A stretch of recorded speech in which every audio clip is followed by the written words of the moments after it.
ইরানের সর্বোচ্চ নেতা নির্বাচিত হওয়ার পর প্রথমবারের মতো বিবৃতি দিয়েছেন আয়াতুল্লাহ মুজতবা খামেনি।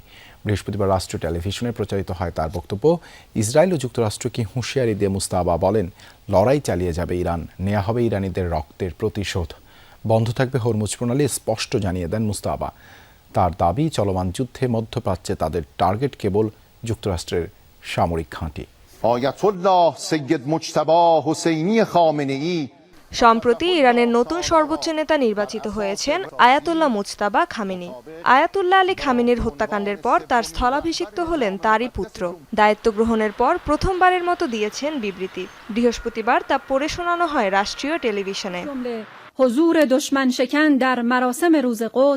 যুক্তরাষ্ট্র ইসরায়েলের যৌথ অভিযানে নিহতদের রক্তের প্রতিশোধ নেয়ার হুঁশিয়ারি দেন মুজতবা। প্রতিবাদ জানান শিশুদের উপর বর্বরতার।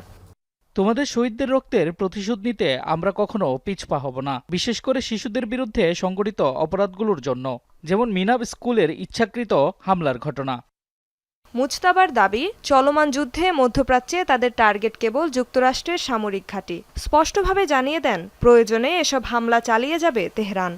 আমরা আগে স্পষ্টভাবে সতর্ক করেছিলাম, আঞ্চলিক দেশগুলোর বিরুদ্ধে কোনো আগ্রাসন না চালিয়ে প্রতিবেশীদের সাথে বন্ধুত্বপূর্ণ সম্পর্ক বজায় রাখার নীতিতে অটল আছি। কেবল মার্কিন সামরিক ঘাঁটিগুলোকেই টার্গেট করেছি আমরা। প্রয়োজন হলে এই পদক্ষেপ চালিয়ে যেতে বাধ্য হব। বিশ্বের অন্যতম গুরুত্বপূর্ণ বাণিজ্য পথ হরমুজ প্রণালী বন্ধ থাকবে বলেও সাফ জানিয়ে দিয়েছেন ইরানের নতুন সর্বোচ্চ নেতা। হরমুজ প্রণালী নিশ্চিতভাবেই বন্ধ রাখা হবে, আর যুদ্ধ অব্যাহত থাকলে কৌশলগত স্বার্থ মাথায় রেখে শত্রুর দুর্বল জায়গাগুলোতে নতুন করে আঘাত হানার বিষয়টি বিবেচনা করব আমরা। এছাড়াও মুজতবা জানান, শত্রুপক্ষের কাছ থেকে ক্ষতিপূরণ দাবি করবে তেহরান। রেজওয়ানা সায়মা, যমুনা নিউজ।